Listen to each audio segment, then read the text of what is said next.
En esta y otras series documentales, hemos enfatizado dos cosas después de estudiar al personaje histórico real: la persona llamada Yehoshua o Yeshua, su judeidad, su mensaje de la llegada del reino de Dios a la tierra, su muerte y resurrección.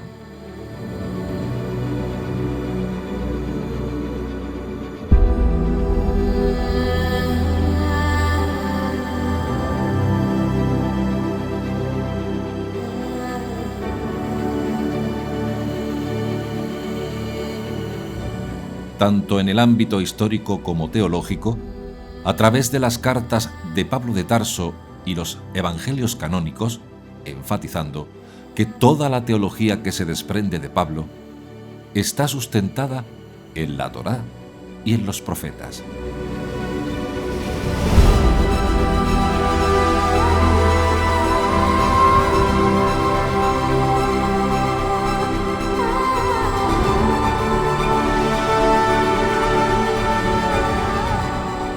Por otro lado, un estudio atento de los evangelios debería prestar atención a los detalles y buscar, en sentido midrásico, la relación entre las dos alianzas.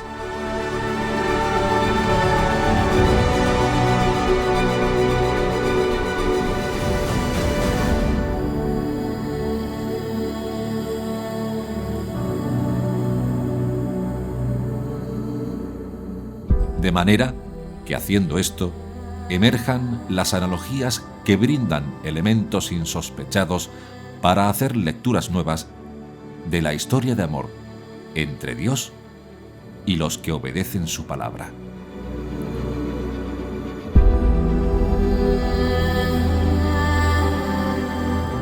En este sentido, es fundamental y primordial conocer los términos midráshicos que fueron empleados en los evangelios.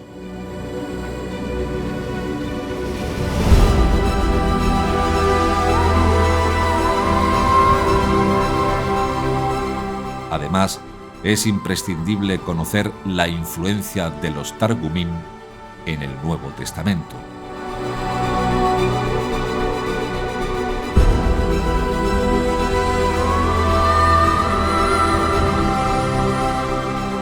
Y una de las tareas fundamentales que son competencia del exegeta es que apliquemos los métodos de interpretación vigentes en cada época al estudio científico del texto bíblico.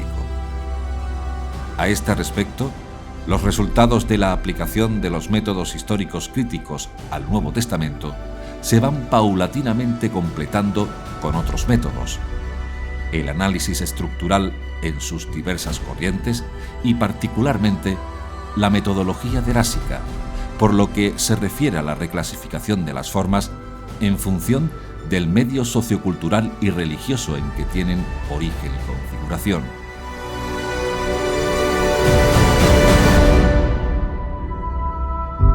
La aplicación del modelo sociológico de papel social al Nuevo Testamento puede sin duda iluminar aún más su proceso de formación, ya puesto de relieve por los métodos histórico-críticos.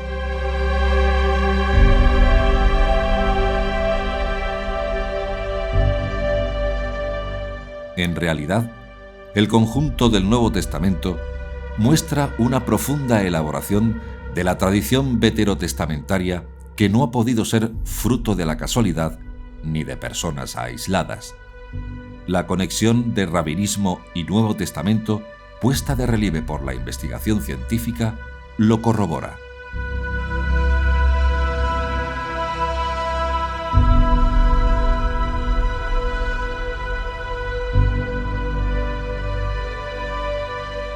Por ello, puede, con razón, suponerse una ingente tarea de grupos dedicados a una profunda labor de estudio en orden a presentar el nuevo acontecimiento en un medio cultural y religioso común con el judaísmo antiguo.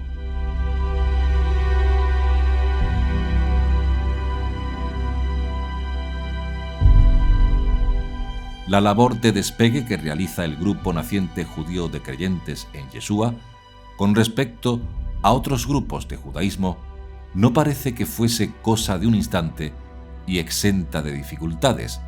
Más bien, planteaba una serie de problemas a los que urgía dar respuesta si se quería legitimar ante los demás judíos el nuevo movimiento nacido de la propia tradición judía, con, eso sí, pretensiones de haber heredado el pueblo y el reino.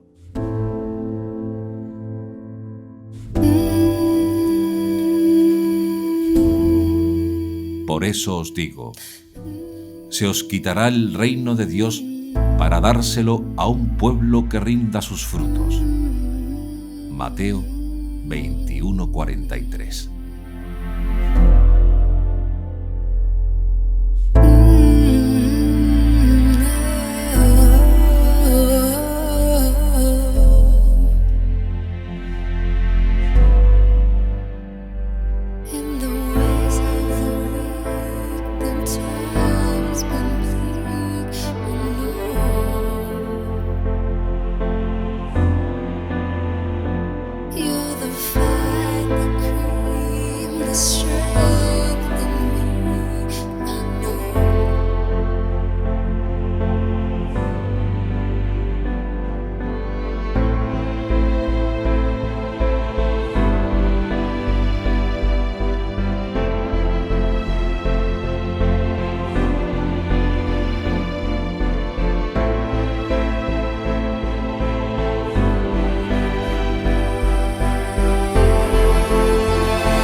El judaísmo de Yeshua, capítulo 10, segunda parte.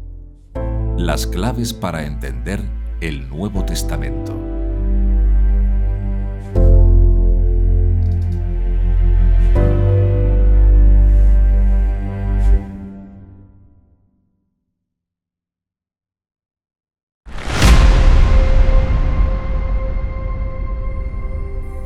Enlazado con el capítulo anterior, en este capítulo 10, vamos a entrar en terreno pantanoso y se corre el riesgo de quedar atrapado y no seguir al grupo.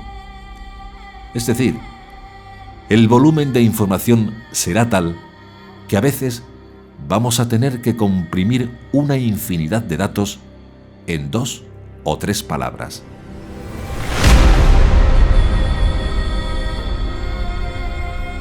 Por tanto, el estudio que emprendemos ahora en este capítulo, que nos llevaría a hacer otra serie completa, tendrá una carga y condensación de información que puede perder a muchos, y por ese motivo es fundamental tener una cierta base de estudio.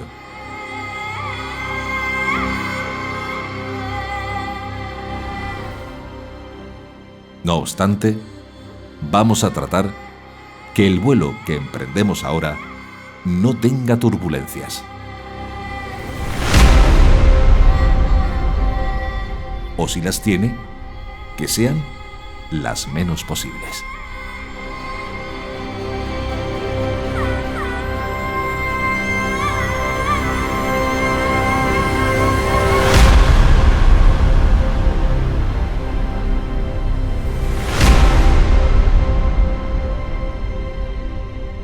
El Midrash judío empleado en el Nuevo Testamento, así como el resto de Midrash judíos, está construido bajo el modelo del doble entendimiento.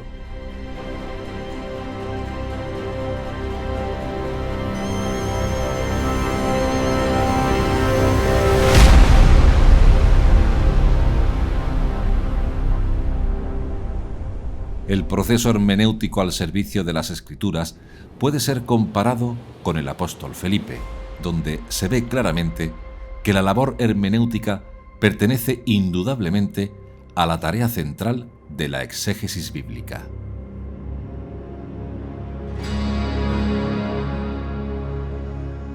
Cuando Felipe se encuentra con un etíope, ambos protagonistas encuentran, después de dialogar interpretando el Tanaj, agua en el desierto.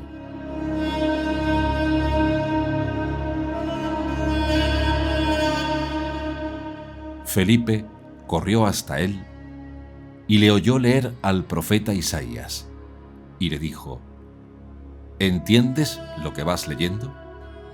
Él contestó: ¿Cómo lo puedo entender si nadie me hace de guía? Y rogó a Felipe que subiese y se sentase con él. Hechos 8, 30-31.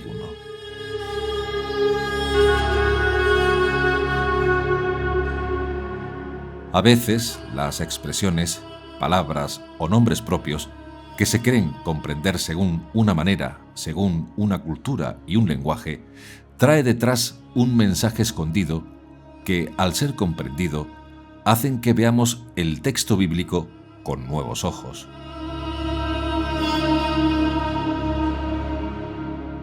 El método hermenéutico bíblico por excelencia es el llamado Midrash, que significa explicación.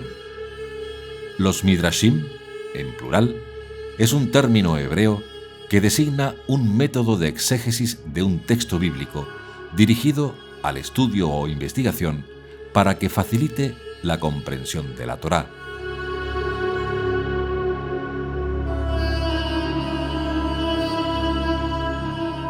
La palabra Midrash se deriva de la raíz hebrea buscar, investigar. Por tanto, implica la idea de una búsqueda intensa y de un esfuerzo apoyado en la voluntad de encontrar a Hashem. Es decir, buscar el sentido de la palabra de Dios y, en definitiva, buscar a Dios mismo en la Torá.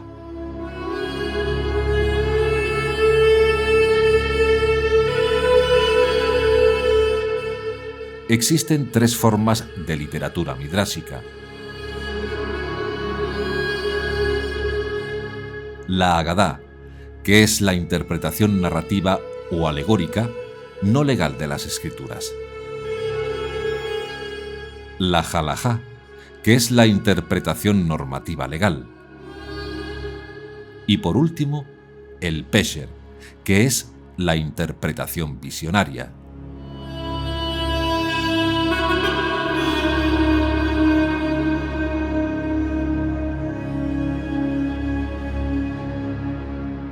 El Pesher, Pesharim en plural, es un tipo de Midrash y se postula que las escrituras están escritas en dos niveles.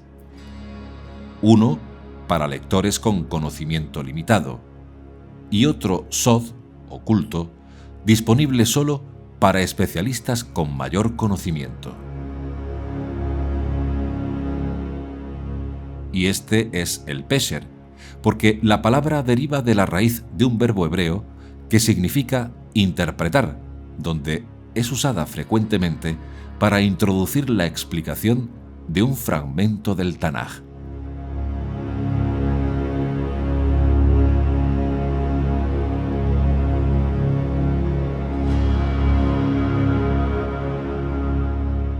Lo característico del Pesher es que interpreta el texto sagrado en referencia a la historia presente, subordinando completamente el sentido y contexto original del texto al significado actualizado.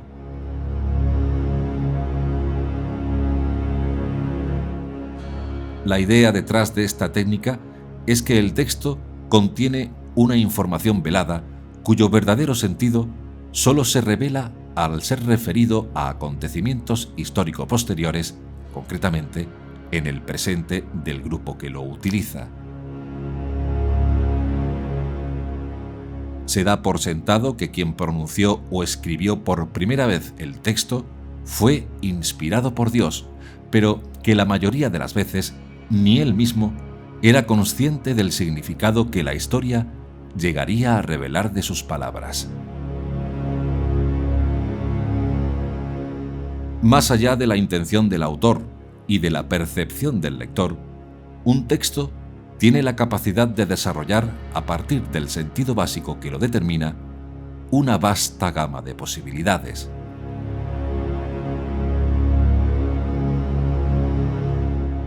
Por lo tanto, es importante poner todos nuestros sentidos a las implicaciones posibles, a las puertas que se van abriendo a partir del primer sentido del texto. No lo que a cada hijo de vecino le venga en gana interpretar. El método del Midrash, por tanto, sirvió ya en aquella época para que los lectores volvieran a leer cualquier relato como un texto actual que les iluminaba la situación de su vida presente. En este sentido, podríamos indicar que existe una especie de vocabulario midrásico que algunos estudiosos del tema conocemos y que, al ubicarnos frente a un texto de los Evangelios, inmediatamente nos ayuda a percibir el mensaje que hay en el fondo. ¿Para qué? Para que muchos, oyendo, sobreentiendan y los que miren, comprendan.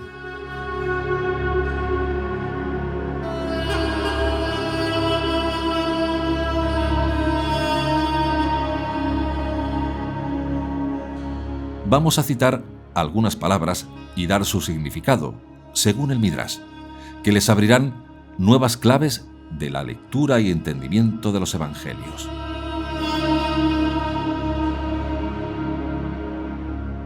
Agua, en el Midrash, es vida, palabra de Dios, ley, justicia. Y en este sentido, el agua es un agente de curación. Por tanto, en sentido midrásico, entiendan ahora el agua, a veces es dispensada en forma de lluvia.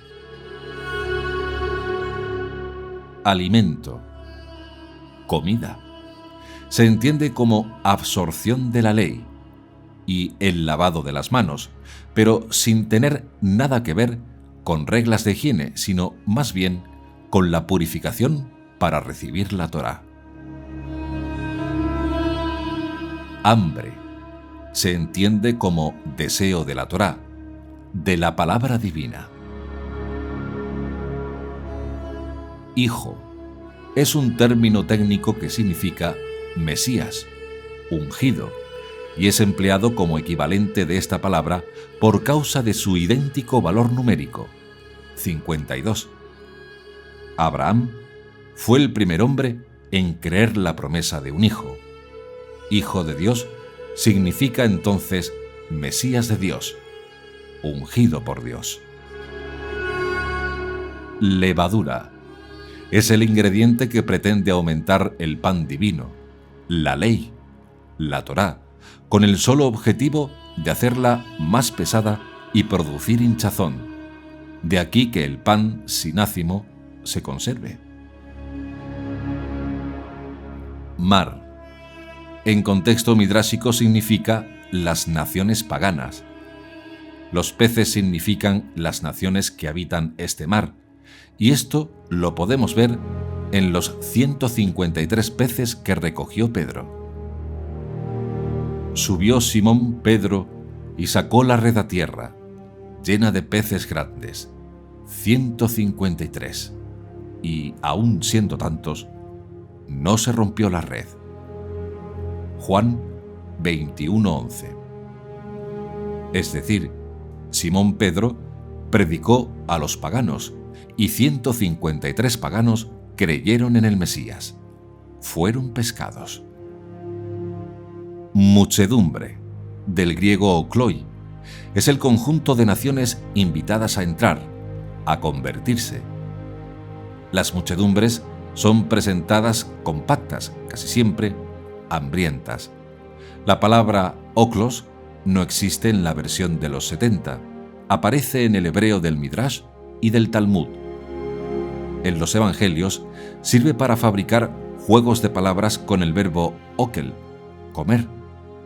Estas muchedumbres son a veces paganas y otras veces judías. Se les reconoce porque se estacionan delante de las casas impidiendo el acceso a los paganos. Pan es la Torá. La fracción del pan significa compartir la Torá entre los pueblos. Las migajas significan la manera como la Torá se ofrece a los pequeños, es decir, a los paganos, de manera ligera y fácil de digerir. Aquí se puede traer como ejemplo el pasaje de la mujer sirofenicia y Yeshua. Y ahora entiendan cuando Yeshua partió el pan, pues partir el pan es compartir la Torá. Paz es Mesías. Esta equivalencia resulta también del valor gemátrico numérico de 52. El equivalente de paz es Mesías.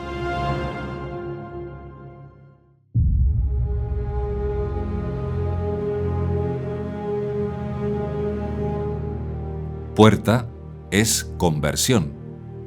Solo la puerta permite entrar y salir. Sol son los tiempos mesiánicos, la mañana, el alba, la luz, el día, son análogos al sol. Trigo es la ley no transformada por el hombre y por ende poco sensible de ser traficada. Los discípulos de Yeshua prefieren este tipo de ley ligera. En cambio, las enseñanzas de algunos fariseos, que, según ellos, habían sufrido de la exagerada levadura. Entonces comprendieron que no había querido decir que se guardasen de la levadura de los panes, sino de la doctrina de los fariseos y saduceos. Mateo 16:12. Velo, eso que impide distinguir al verdadero Dios. Es un atributo de la vergüenza unido a la idolatría.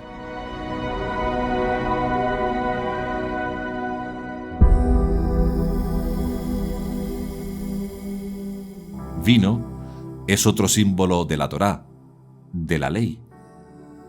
El vino, la Torá, alegra el corazón del hombre.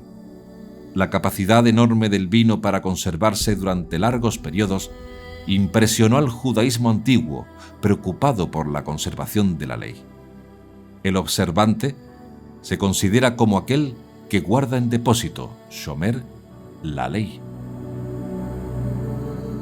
Viuda es la mujer que acaba de perder a su Baal, a su marido, y que puede en libertad buscarse a otro o retornar hacia Dios. Y unan esto con otra enseñanza que ya dimos en otra serie. La ley del Yetzer Hará, la ley del pecado. Dios la clavó en el madero junto con Yeshua. De este modo, la viuda, nosotros, podemos casarnos con otro marido. Israel también es presentado en el Midrash como una viuda. En los evangelios, las viudas dan muestra del retorno a Dios y solo a Dios, igual que la viuda Ana profetizando sobre Yeshua. Había también una profetisa, Ana, hija de Fanuel, de la tribu de Aser, de edad avanzada. Después de casarse, había vivido 7 años con su marido y permaneció viuda hasta los 84 años. No se apartaba del templo, sirviendo a Dios noche y día en ayunos y oraciones. Como se presentase en aquella misma hora, alababa a Dios y hablaba del niño a todos los que esperaban la redención de Jerusalén. Lucas 2, 36-38.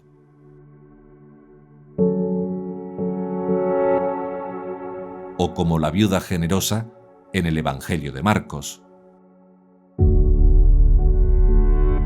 Yeshua se sentó frente al arca del tesoro y miraba cómo echaba la gente monedas en el arca del tesoro. Muchos ricos echaban mucho. Llegó también una viuda pobre y echó 2 moneditas. o sea, una cuarta parte de las. Entonces, llamando a sus discípulos, les dijo: Os digo de verdad que esta viuda pobre ha echado más que todos los que echan en el arca del tesoro, pues todos han echado de los que les sobraba. Esta, en cambio, ha echado de lo que necesitaba todo cuanto poseía, todo lo que tenía para vivir. Marcos 12, 41-44.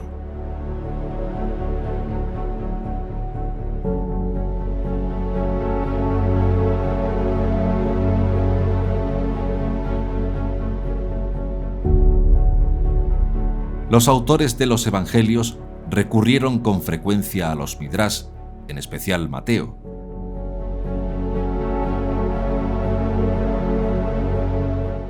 En este sentido, lo que hicieron no fue aplicar la escritura al momento presente, que también, sino explicar y comentar la vida de Yeshua a la luz de la Torá, los profetas y los escritos. Esta forma de predicación rabínica en Mateo se puede ver claramente en un fragmento del relato de la crucifixión y muerte de Yeshua. En Mateo 27, 32-50 puede servir para observar la forma en que el evangelista narra el acontecimiento siguiendo el modelo de un midrash: profecía, cumplimiento.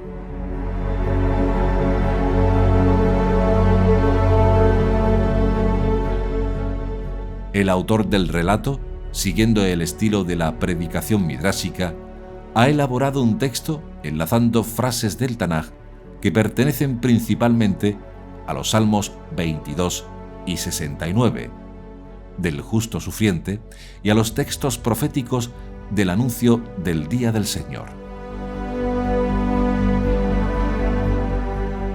Otro relato del Nuevo Testamento en el que se visualizan elementos de la predicación midrásica es el nacimiento de Yeshua.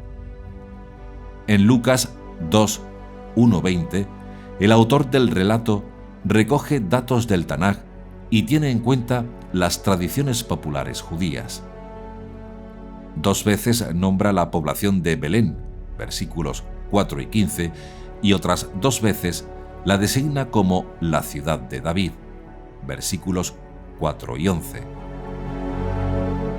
Además, introduce una escena con pastores, elementos que recuerdan la infancia de David, que había nacido en Belén, como nos muestra 1 Samuel 16:1, y que era un pastor, versículo 11, y Salmos 78:70. En el relato del nacimiento de Yeshua, los primeros en recibir la buena noticia son los pastores, donde el ángel les anuncia: Os ha nacido hoy, en la ciudad de David, un Salvador, que es el Mesías Señor. Lucas 2:11.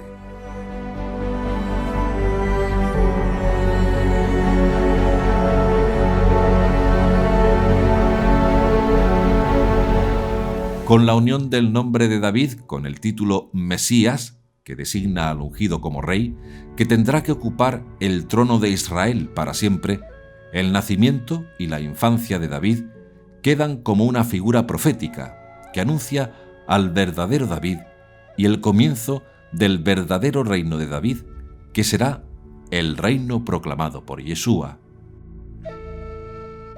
En estos ejemplos se puede apreciar que no se tiene verdaderamente un midrash, sino una composición para la que se ha utilizado el método de esta forma literaria judía.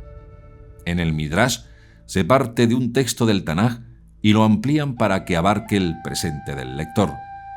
En cambio, en los relatos del Evangelio sobre el nacimiento de Yeshua, se expresa con un lenguaje y alusiones que muestran cómo todo lo expresado en Tanaj se cumplió en Yeshua, es decir, promesa y cumplimiento.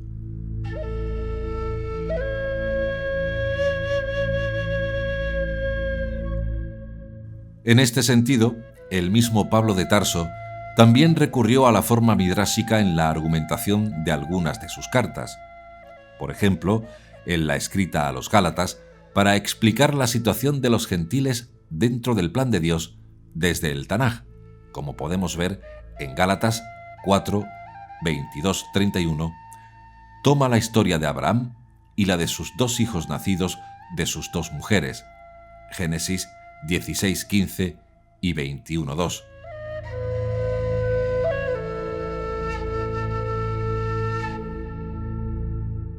Influenciado por el pensamiento helenístico, Pablo tomó a las dos mujeres de Abraham y a sus dos hijos como figuras de las dos alianzas.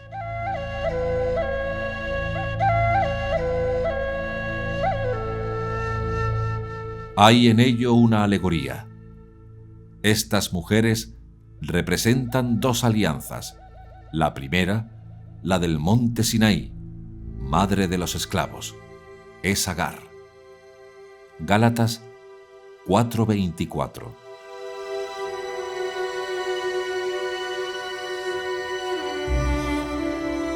La esclava Agar y su hijo Ismael, que nació según la naturaleza. En cambio, Sara, la mujer libre, y su hijo Isaac, el de la libre, en virtud de la promesa. El hijo de la mujer esclava nació según las leyes de la naturaleza.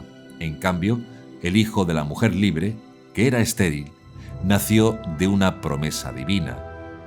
Por eso, a esta mujer estéril se refiere el texto profético, que invita a la alegría de la estéril, que tendrá más hijos que la mujer casada. Grita de júbilo, estéril que no da salud.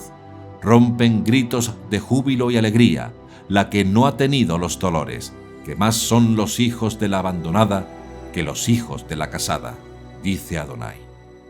Isaías 54:1.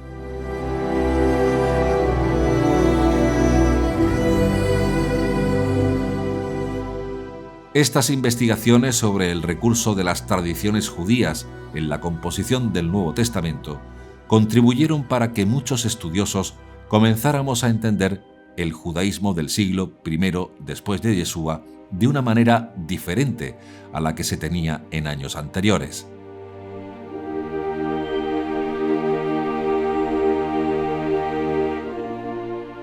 Otra fuente de influencia en el Nuevo Testamento fueron los Targumim. ¿Pero qué es el Targum?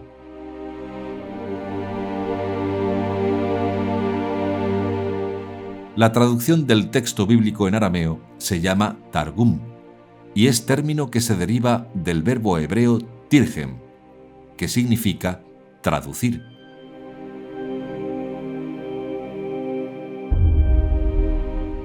A partir de la etapa del exilio en Babilonia y los años posteriores, en los que los judíos vivieron bajo el dominio de los babilónicos y los persas, la lengua de los judíos dejó de ser el hebreo para pasar a ser el arameo.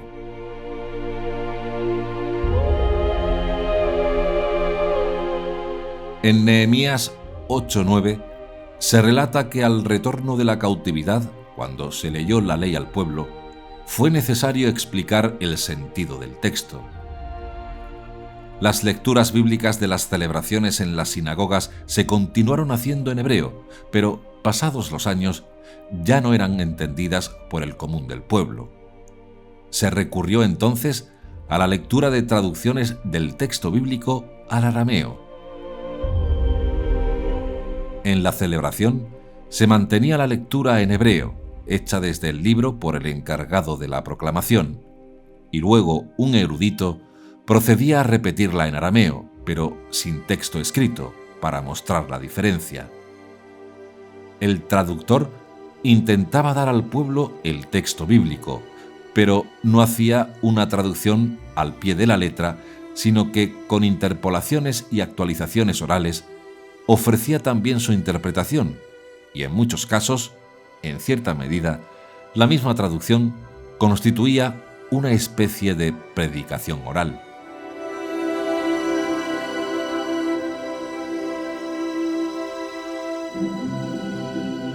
En la historia, en un principio, no se prestaba atención a estos Targumim, porque se los tenía por traducciones incorrectas.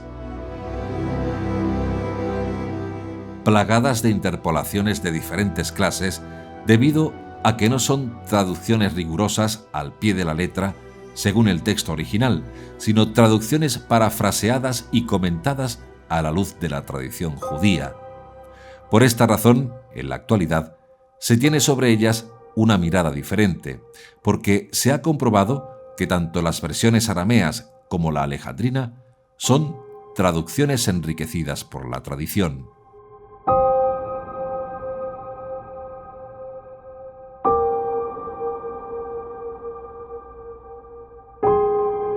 De ahí que resulten muy útiles para la comprensión de la religión del pueblo de Israel en esos tiempos. El pueblo, en su gran mayoría, no conocía el texto hebreo del Tanaj porque no entendían las lecturas en esa lengua que oían en la celebración, pero sí entendían el Targum, el texto bíblico en arameo, ya envuelto en una tradición.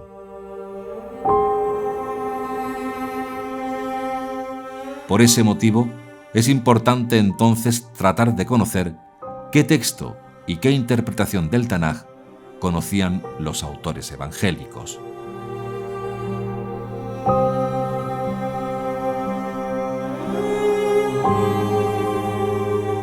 Es innegable que los autores del Nuevo Testamento citan por lo general la versión griega del Tanaj, la Biblia hebrea. Algunas veces, sin embargo, demuestran tener conocimiento del original, en hebreo, y de las versiones arameas, los Targumim.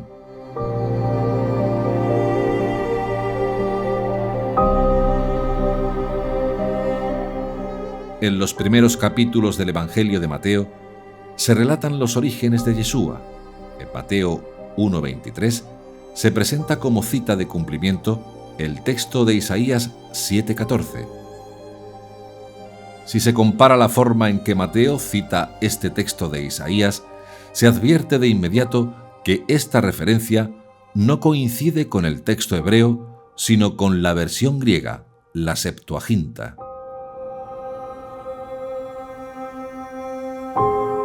Texto hebreo.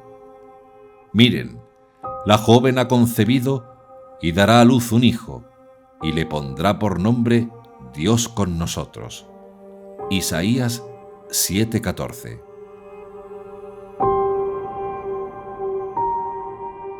Texto Septuaginta. Miren, la Virgen concebirá y dará a luz un hijo, y le pondrás por nombre Emmanuel. Isaías 7:14. Y el texto de Mateo dice: Miren, la Virgen concebirá y dará a luz un hijo, y le pondrán por nombre Emmanuel, que traducido significa Dios con nosotros. Mateo 1:23.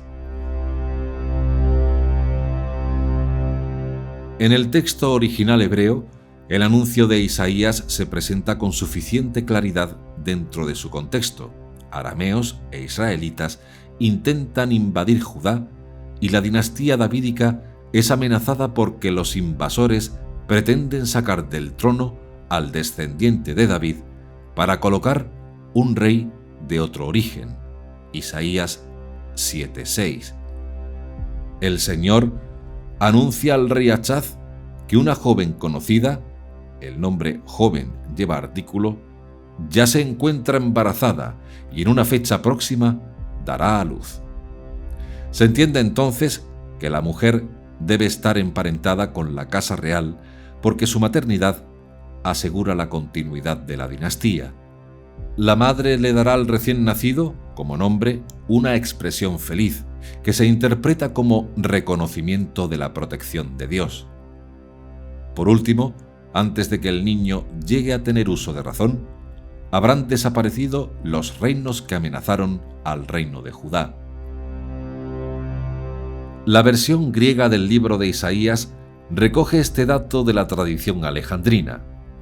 El anuncio de Isaías al rey Achaz no se cumplió con el nacimiento de Ezequías, el hijo del rey, porque el rey no obedeció la orden del Señor e hizo alianza con los asirios. Segunda de Reyes 16:7. Judá quedó en poder de los asirios y los felices tiempos augurados por Isaías no llegaron. Pero según la versión griega, el anuncio de Isaías sigue teniendo vigencia y queda proyectado hacia el futuro. La joven será una virgen, una muchacha aún no casada, que concebirá. El anuncio no se refiere a un tiempo remoto, porque quien pondrá el nombre al niño será el rey destinatario del anuncio. Le pondrás por nombre. La cita del Evangelio de Mateo 1:23 no se corresponde literalmente con el texto hebreo ni con la versión griega, la Septuaginta. Al niño se le dará el nombre de Emmanuel, pero unos versículos antes, Mateo había introducido una referencia implícita al texto de Isaías según la Septuaginta. Dará a luz un hijo, y tú le pondrás por nombre Yeshúa, porque él salvará a su pueblo de sus pecados. Mateo 1:21.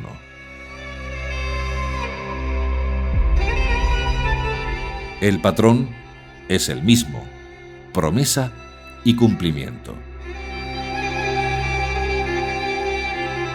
Se interpreta a Yeshúa y su itinerario vital por relación a personajes y acontecimientos de la tradición judía, del Tanaj y de la tradición parabíblica. De esta forma, Yeshúa no solo aparece como cumplimiento de la historia de Israel, sino que subraya su carácter prototípico, es decir, se le presenta como el punto de referencia de la identidad, de la nueva identidad de una comunidad que se siente y es parte del judaísmo.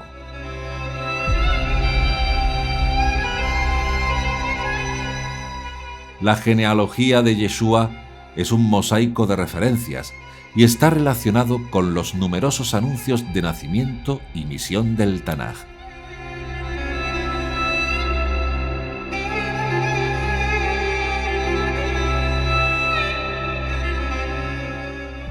El hijo de David, que viene a Yeshúa por medio de Joseph, su padre, José, es fundamental e implica una relación con numerosos textos del Tanaj. En el episodio de los magos, en Mateo 2:1 al 12, nos encontramos con alusiones a la peregrinación de las gentes, de los pueblos, a Jerusalén, en la fiesta de Sucot, la fiesta de las cabañas.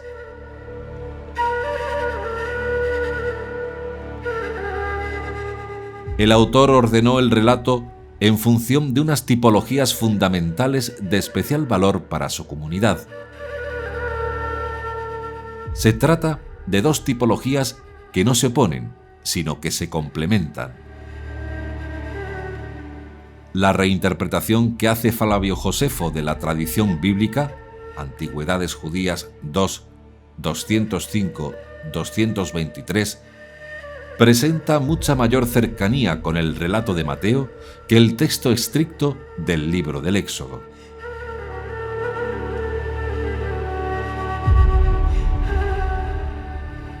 El faraón tiene miedo porque los escribas sagrados le anuncian el nacimiento de un niño israelita que acabaría con el poder de los egipcios. El faraón ordenó la muerte de todos los niños que nacieran de los israelitas.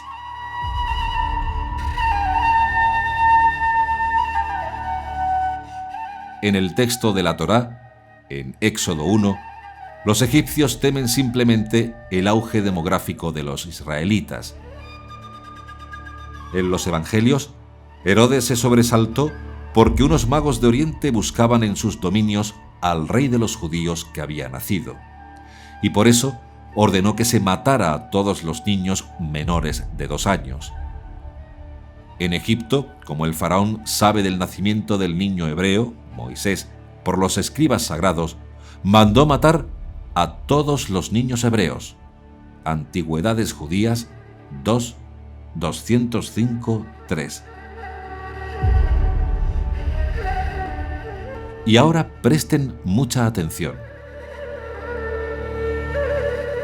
En la tradición que recoge Flavio Josefo, un hebreo llamado Amram, padre de Moisés, estaba inquieto porque su mujer se encontraba embarazada y no sabía qué hacer.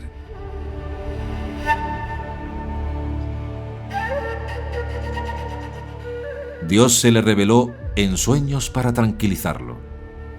Le pide que acepte al niño que su mujer va a dar a luz, el cual salvará a la nación hebrea. En las antigüedades judías del Pseudofilón, quien recibe la revelación en sueños es María, Miriam, la hermana de Moisés, que se lo cuenta a sus padres así: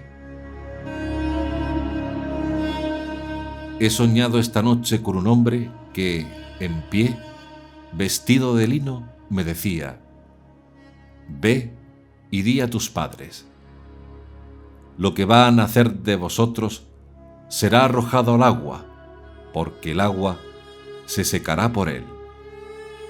Por su medio haré signos y salvaré a mi pueblo, y él lo regirá para siempre.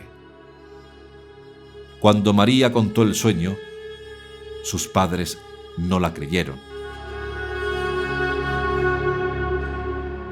En el Evangelio, José, preocupado por el embarazo de su mujer, María, recibe en sueños la orden divina de acoger a María como esposa y se le anuncia el nacimiento de Yeshua, que salvará a su pueblo de sus pecados.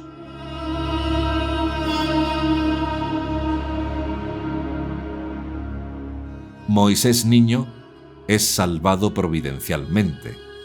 Éxodo 2, 1-10. Más tarde, siendo ya joven, tiene que huir de Egipto porque el faraón quiere matarle. Éxodo 2:15. Yeshua es salvado providencialmente y tiene que huir de la tierra en la que ha nacido porque Herodes quiere matarle. Mateo 2:13-14. Cuando regresa de Egipto, no puede establecerse en su pueblo de Belén por miedo a Arquelao, hijo de Herodes, y tiene que ir a Galilea y se establece en Nazaret. Mateo 2:22-23. Es claro que las palabras del ángel en Mateo están basadas en las de Dios a Moisés. Es especialmente significativo el plural de Mateo 2:20, ya que lo correcto hubiese sido el singular, porque se acababa de decir que quien quería matar al niño era Herodes. La presencia de este plural se explica por la dependencia del texto del Tanaj, pero se puede dar un paso más. En Éxodo 4:16, Dios dice a Moisés, refiriéndose a su hermano Aarón: Él hablará por ti al pueblo, y tú serás su Dios.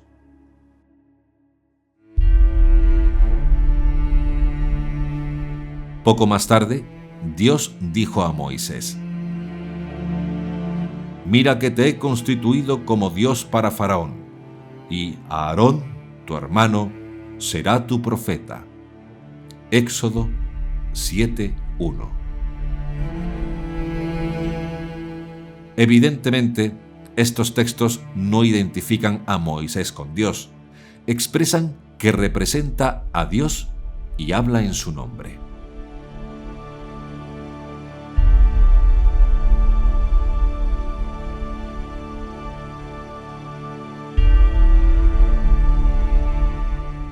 La presentación de Yeshua como Emmanuel está conectada con la tradición que llama Dios a Moisés. En Éxodo, Moisés actuaba en nombre y en lugar de Dios. Y lo mismo sucede con Yeshua en el Evangelio de Mateo, que no es simplemente identificado con Dios, pero que actúa en su nombre y lo hace presente, Emmanuel.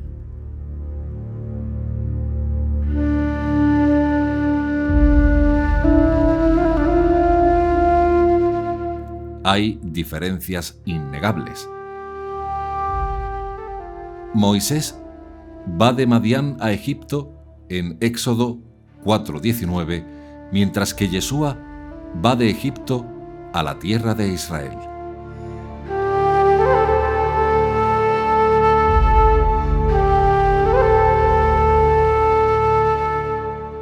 La orden para realizar este viaje la recibe Moisés en Éxodo 2:14, mientras que en Mateo 2:13 el receptor es Joseph, porque Yeshua era un niño todavía.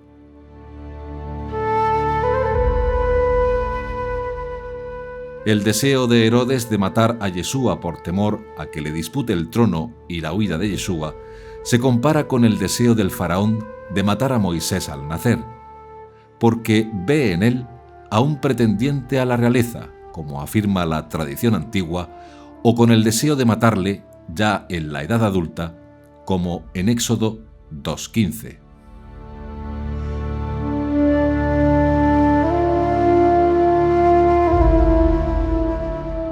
Estas diferencias y combinaciones de textos son normales en la hermenéutica derásica judía. Por tanto, parece claro que la Agadá sobre el nacimiento e infancia de Moisés han influido en el relato de Mateo sobre los primeros pasos de la vida de Yeshua.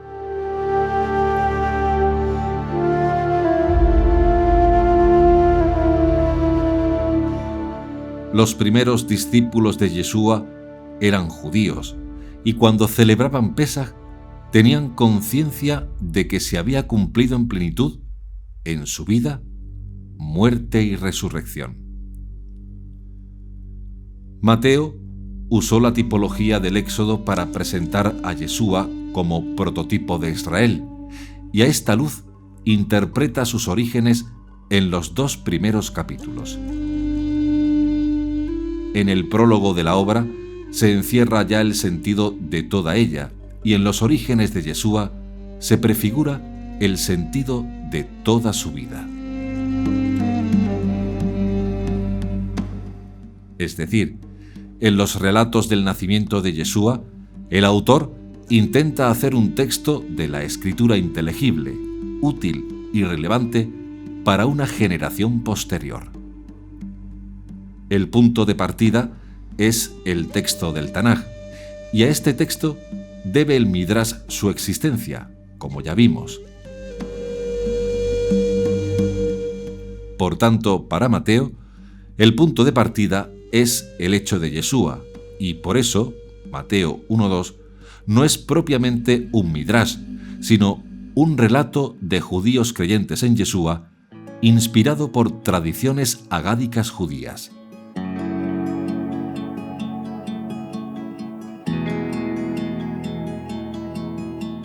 Mateo apenas tiene informaciones sobre los orígenes e infancia de Yeshua. Lo que hace es reinterpretar los orígenes de Yeshua utilizando y reinterpretando las tradiciones sobre los orígenes de su pueblo.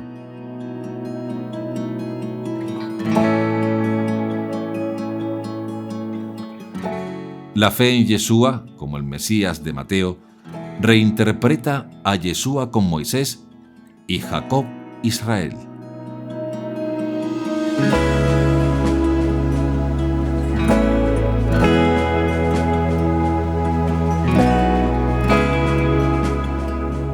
Para sus discípulos que creen en él, Yeshua es el prototipo, la persona ideal, en el que la comunidad se reconoce.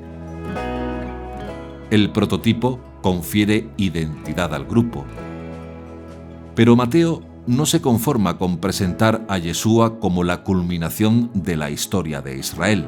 Mateo 1:16 sino que hace ver que con su estilo de vida, accidentado, conflictivo, de refugiado y emigrante forzado, pero dirigido por Hashem, estaba reviviendo el destino de Moisés y el de Jacob Israel, porque el final tiene que ser como el principio.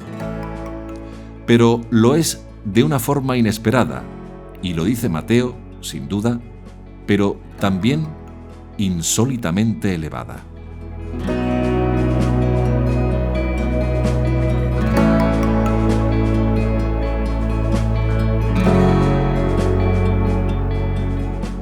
Las escuelas evangélicas, como medio creativo de la literatura neotestamentaria, eran una jaburá, una fraternidad, sin duda, como por ejemplo el Evangelio de Mateo, una escuela formada por rabinos conversos. El Evangelio de Mateo fue una obra de una escuela, una comunidad de maestros y líderes, semejante en algunos aspectos a la comunidad de Qumran.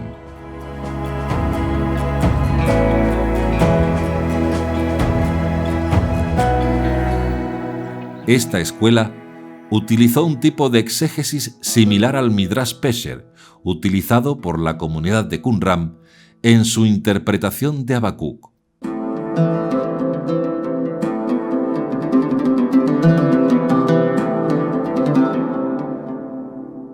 Este método midrásico se caracteriza por la libertad en su tratamiento del texto, con el fin de acomodarlo a los distintos hechos con los que pretende ponerlo en relación. Como se puede ver, Mateo 12, 18, 21, con Isaías 42, 1, 4 y Mateo 27, 9, 10, con Zacarías 11, 12, 13. Y a esto no podemos olvidar el polémico elemento de la discusión de la comunidad o escuela de Mateo con el judaísmo postdestrucción del Segundo Templo.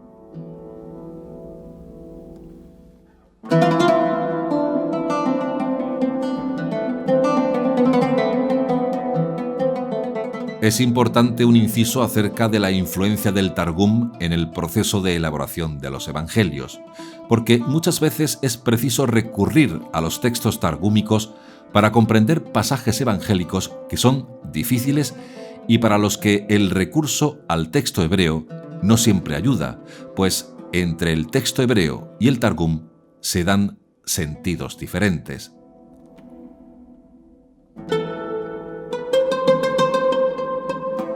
La propuesta de una escuela existente tras el cuarto evangelio no es nueva y viene ya sonando desde principios del siglo pasado. No es posible estudiar las características de este grupo desde la crítica histórica directa. Hay que partir de la contextura interna de los diversos libros, Juan 1, 2, 3, Juan y Apocalipsis, para percibir el medio intelectual creativo del que depende. La amplia literatura dedicada en los últimos años al Evangelio de Juan manifiesta su profundo enraizamiento en la tradición judía, tanto bíblica como extrabíblica. A este respecto, la escuela parece ofrecer la gran síntesis de la tradición neotestamentaria. Sin embargo, como ya hemos estudiado en otras ocasiones, el entorno intelectual de dicha escuela parece ser múltiple, llegando incluso a los albores del gnosticismo. La razón de calificar a esta escuela como targúmico-midrásica se debe a las abundantes influencias que muestra de la tradición targúmica, como el prólogo de Juan 1:18, con el concepto teológico de memrá, palabra en su función reveladora, así como las sucesivas aplicaciones del concepto teológico targúmico. Ikar Shejinah, gloria de la presencia, a través de expresiones unidas a permanecer y habitar. La referencia al Targum palestiniense, Génesis 3:15 en Apocalipsis 12:17, dentro del relato de la visión de la mujer y la serpiente, la aplicación a Yeshua de la visión de Jacob de Génesis 28:10-17, con una alusión a Génesis 28:12 en Juan 1:51, entre otros.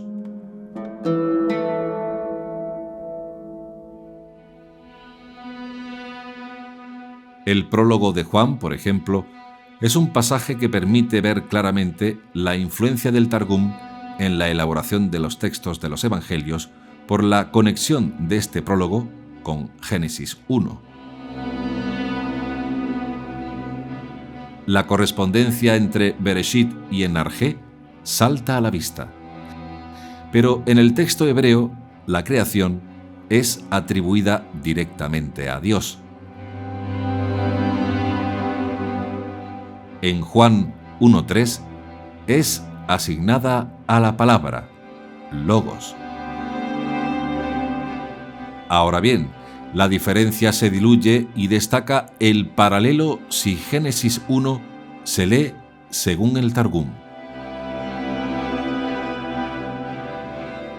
En el principio, la palabra de Yud-Hei Vav-Hei creó el cielo y la tierra. Versículo 1. En el principio era la palabra, y la palabra estaba junto a Dios, y la palabra era Dios. Juan 1:1. Luego, en el versículo 3, se señala que todo fue creado por ella, la palabra, el logos en el griego. Se ha especulado por el lado del estoicismo o del gnosticismo, aunque también se han señalado las diferencias de estas fuentes respecto de Juan 1:18.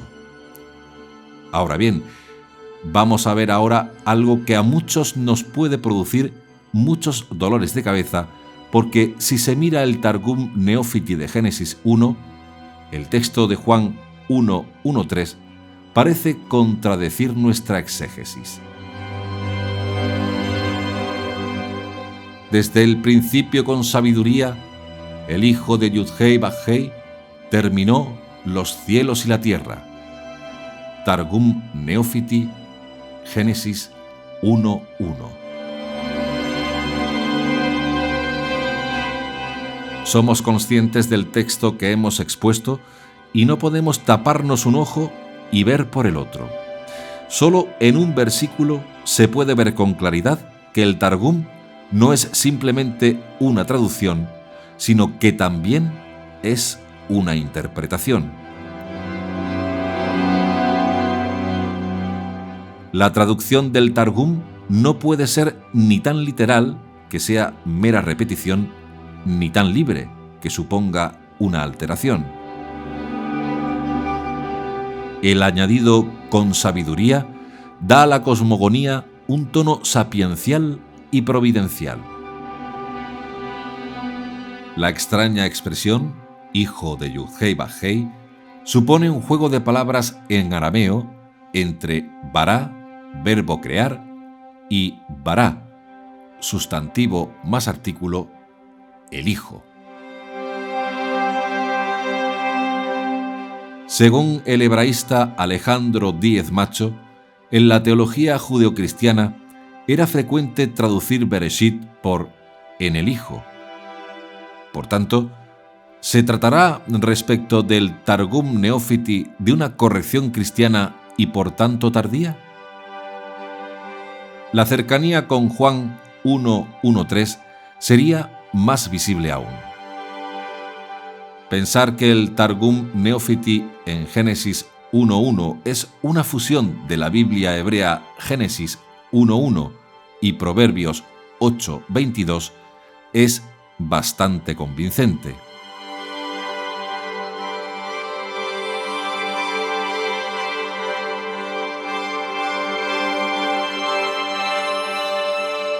El Targum está tratando de armonizar a Dios y la sabiduría como agentes de la creación, Por tanto, no es una antigua interpretación trinitaria de Génesis 1:1. Por otro lado, en el códice del Targum palestino, se nota que se ha raspado una baf delante del verbo shakel, que significa terminó. Por tanto, el texto actual, en efecto, delata algún tipo de manipulación, pues dice literalmente algo que no encaja. Desde el principio, con sabiduría, creó, Bará, de Yud-Hei Baj-Hei, terminó los cielos y la tierra.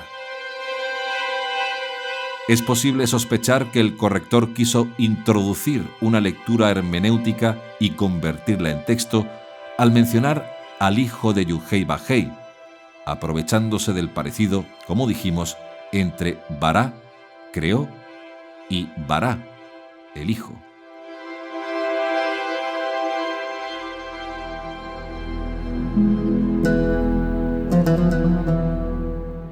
Todos estos indicios permiten conjeturar que el texto original arameo decía: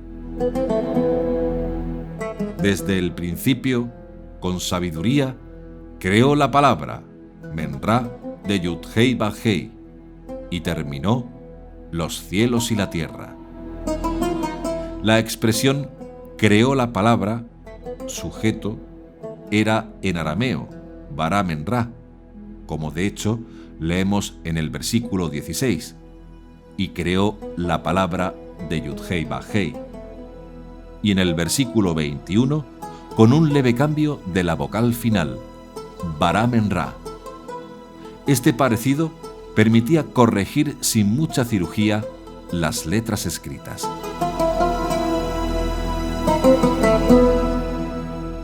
Como apoyo de la lectura originaria, hay que recordar que en casi todos los versículos en que el hebreo usa las expresiones «y dijo Dios» y «llamó Dios», verbos de decir, el Targum palestiniense las reemplaza por «y dijo la palabra de Yud-Hei Baj-Hei» por lo menos 15 veces. A esta luz, es evidente que no podía faltar en los versículos 1:1, de modo que la restitución señalada por el editor parece muy justificada para su teología. Por tanto, y leyendo al revés el Targum, desde Juan 1:1, el interpolador cristiano que corrigió el texto original arameo quiso dar a éste una clara denotación cristológica. ¿Por qué? Simplemente porque el texto arameo insistía en que la obra de la creación era fruto de la palabra de Yud-Hei Baj-Hei, una mediación que originalmente había influido en dirección contraria del Targum al autor del cuarto evangelio.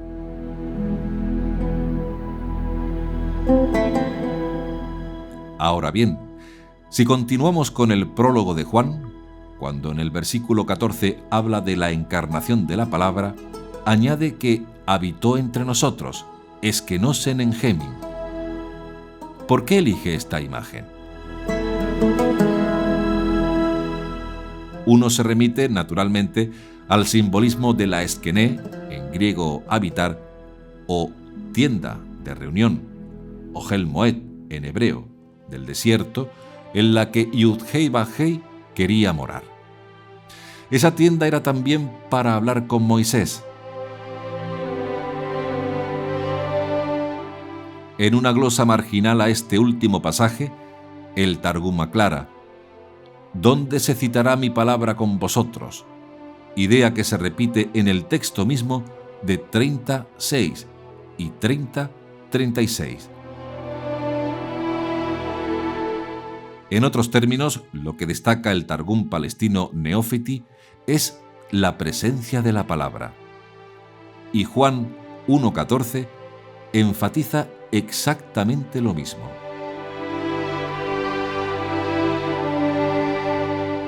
Pues bien, hemos notado que el Targum no solo cambia el sujeto Yud-Hei Baj-Hei por la palabra de Yud-Hei Baj-Hei o por la gloria de Yud-Hei Baj-Hei, sino que gusta además extender el sintagma prefiriendo la palabra gloria de la Shekinah, Shejinah, de Yud-Hei Vah-Hei, Éxodo 29, 46, 40, 34, 35, 38.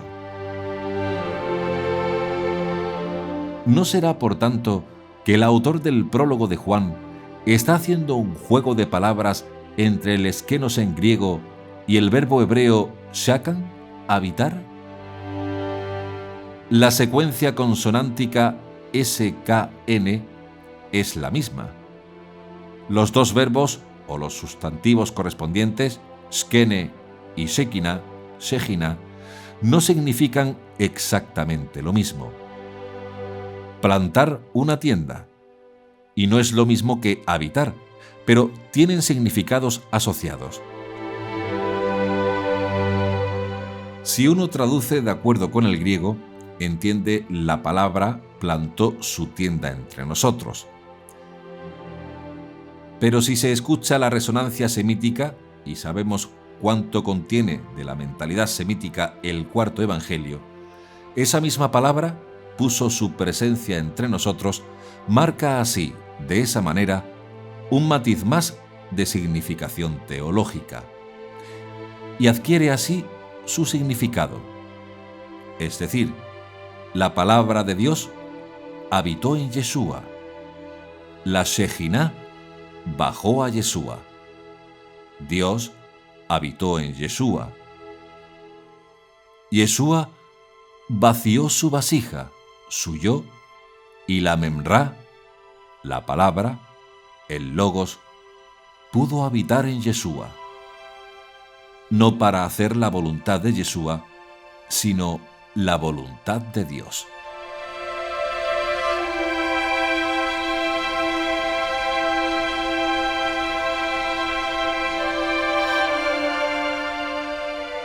La presencia de Dios, Yud-Hei Vah-Hei, suficientemente indicada en el texto hebreo de la Torá, es enfatizada tanto en el Targum como, uno puede sospechar, en el prólogo del cuarto evangelio, el de Juan. Otro ejemplo del uso del Targum en el evangelio de Juan se percibe claramente en Juan 8:56, que presenta el litigio de Yeshua con otros judíos cuando manifiesta la alegría de Abraham al pensar en ver su día. Vuestro padre Abraham se regocijó pensando en ver mi día. Lo vio y se alegró. Juan 8:56. Pero dichosos vuestros ojos porque ven y vuestros oídos porque oyen, pues os aseguro que muchos profetas y justos desearon ver lo que vosotros veis, pero no lo vieron, y oír lo que vosotros oís, pero no lo oyeron. Mateo 13, 16, 17.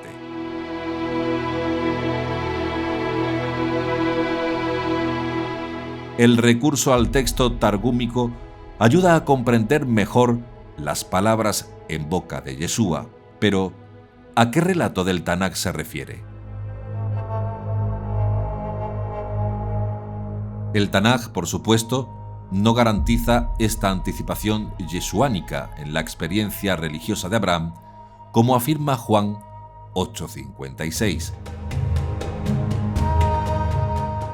Se trata, evidentemente, de una lectura hermenéutica que explora en los textos sagrados un sentido más profundo, deráshico, para señalar su orientación mesiánica en Yeshua desde su primera intención. Tal lectura no es solo intertextual, es también intratextual al surgir el texto del Nuevo Testamento que busca la reserva de su sentido en la Torá. Y más que eso, es teología y válida solamente para los creyentes en Yeshua. En la fe murieron todos ellos sin haber conseguido el objeto de las promesas, viéndolas y saludándolas desde lejos, y confesándose extraños y forasteros sobre la tierra. Hebreos 11:13.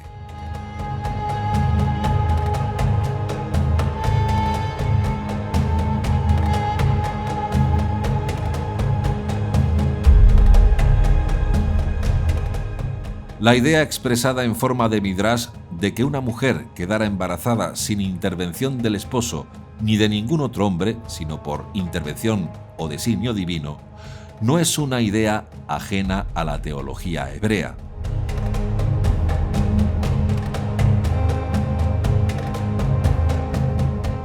En diferentes escritos midráshicos se plantea que las relaciones maritales no sucedieron al menos en una época en las que el pueblo estuvo en Egipto. Shemot Rabbah 1.15 y 2.25, Talmud Babli Yoma 74b, Sotá 1.1b y Baba Batra 60b, pero no necesariamente porque no podían, sino por evitar la muerte de los niños varones, es decir, el abstenerse de relaciones maritales fue voluntario, decisión tomada después de la orden dada por el faraón. El autor vio una imposibilidad de procreación natural, ya que las parejas en el pueblo no tenían relaciones maritales con el fin de evitar que los niños fueran tirados en el río, y de esta forma, solo el Eterno hizo que concibieran las mujeres.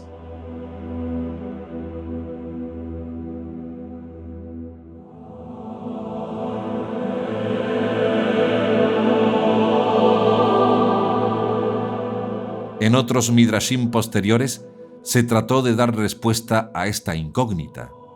El Midrash Shemot Rabbah 1.23 dice que antes de la abstención, Yochebed estaba embarazada de 3 meses. Sin embargo, existe un escrito en el Talmud Babli Sotá 12a que es mucho más antigua que Shemot Rabbah, el cual menciona la abstención de relaciones maritales.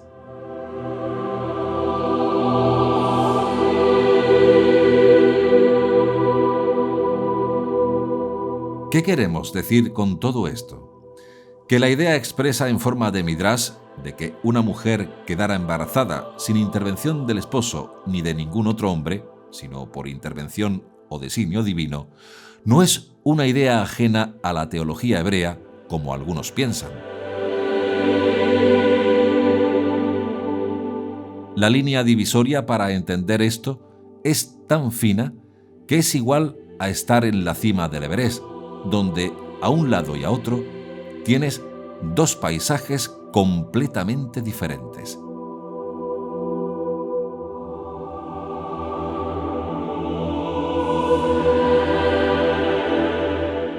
Por tanto, no es de extrañar que Moisés, quien tiene una labor de salvación similar a la de Yeshua como el Mesías, tuviera un inicio de vida similar, a saber que ambos fueran el fruto de un embarazo sin intervención de un hombre.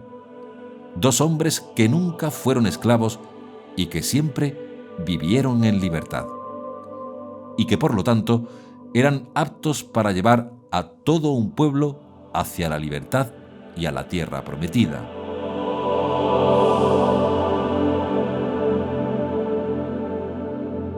Por tanto, no es totalmente una idea descabellada para la teología hebrea. Además, como vemos, es común que en el judaísmo ortodoxo se trate de ocultar información antigua que pueda de alguna manera darle la razón a los seguidores de Yeshua y de que en él se cumplieron las profecías mesiánicas. Lo mismo hacen con respecto al capítulo 53 de Isaías, donde el judaísmo ortodoxo de hoy en día dicen que se habla respecto a Moisés o del pueblo de Israel, pero no del Mesías. ¿Para qué? Para desvirtuar que Yeshua cumplió con esto. Ellos dicen que no es una profecía mesiánica, aunque el mismo Zohar los contradiga.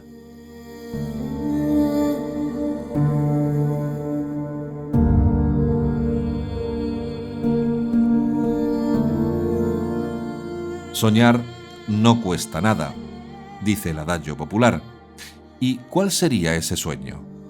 Pensar que un día los cristianos de distintas confesiones se abran a la posibilidad de una lectura midrásica de los textos de los evangelios. Es pensar que el judaísmo ortodoxo comience a reevaluar la vida de Yeshua. Es pensar que los pastores, sacerdotes y curas de las distintas iglesias recibieran en sus seminarios y casas de formación una ilustración en el campo de la exégesis judía, particularmente en el Midrash, para que les dé la oportunidad de estudiar la manera judía de interpretar los textos de la primera alianza y por esta vía penetrar en el sustrato judío de la construcción de los textos evangélicos.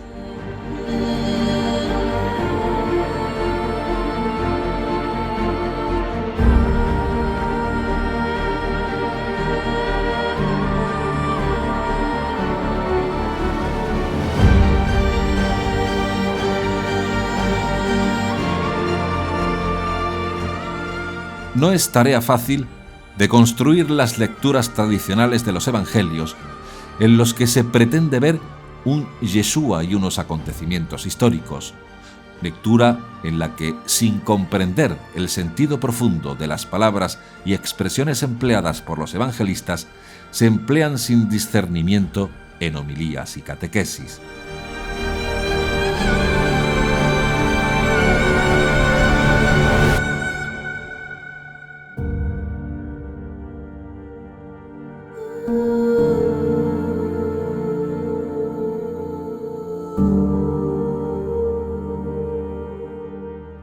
Habilitarse para una lectura de los evangelios desde el Midrash y el Targum exige riesgo y superación de los miedos, pero les puede ayudar a abrir los ojos y los oídos a la maravilla oculta.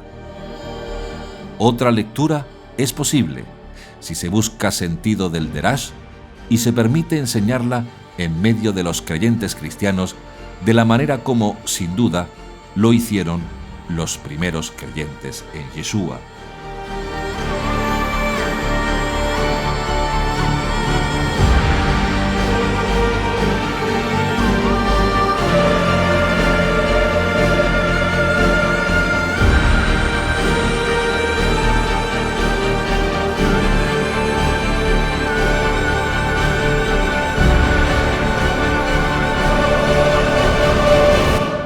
El nacimiento virginal de Yeshua no lo convierte en divino ni nada parecido.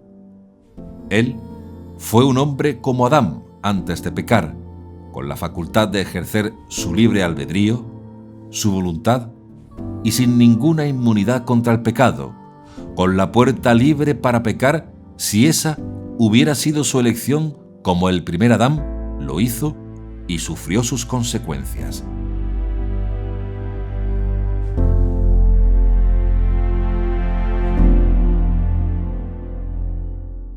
Yeshua era tan susceptible al pecado como el primer Adán, pero Yeshua no sucumbió al pecado, no salió reprobado de la prueba como el primer Adán. Por eso no era esclavo del pecado como el primer hombre. Y por esto Dios lo recompensó declarándolo Adón y Mashiach.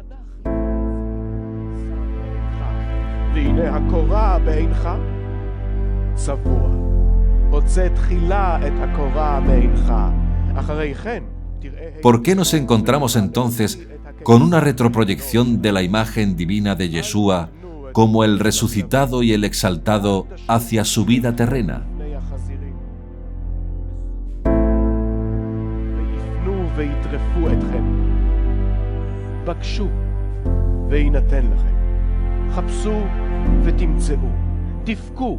ויפתח לכם, כי כל המבקש מקבל, והמחפש מוצא, והמתדפק ייפתח. מי מכם האיש אשר בנו יבקש לחם והוא ייתן לו אבן? ¿Fue Yeshua divino en el momento de nacer? ¿Antes o después de su resurrección? לבניכם, כל שכן אביכם שבשמיים ייתן אך טוב למבקשים ממנו. לכן, כל מה שתרצו שיעשו לכם בני האדם, כן גם אתם. ¿Por qué nos encontramos con tanta contradicción sobre este asunto? היכנסו דרך הפתח הצר, כי רחב הפתח, ומרווחת הדרך המוליכה לאבדון, ורבים ההולכים בה. אך צר הפתח, וצרה הדרך המוליכה לחיים. Lo vamos a estudiar con todo detalle, pero eso será en el siguiente capítulo de El judaísmo de Yeshua. בפירותיהם תכירו אותם. האם עוד Slow down, you go too fast now. I'm telling slow down, I can't keep up now. Your heart is shrinking faster, and baby, there's no laughter coming out of your mouth, out of your soul, out of your soul.